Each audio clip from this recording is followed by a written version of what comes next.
Hello everybody, this is Daryl at hudsonscustommachining.com.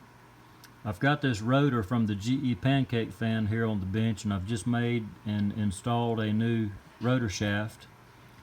And just for reference, here's the old one that come out from in there. You'll see how badly grooved, how much wear that oil wick wore into the old shaft.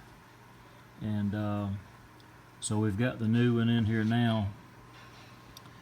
I don't know how close I'll be able to get for detailed looking at detail there, but that's the new shaft that's going to be going in there. So we're basically back to factory specs now, and that's going to wind up this little project here today.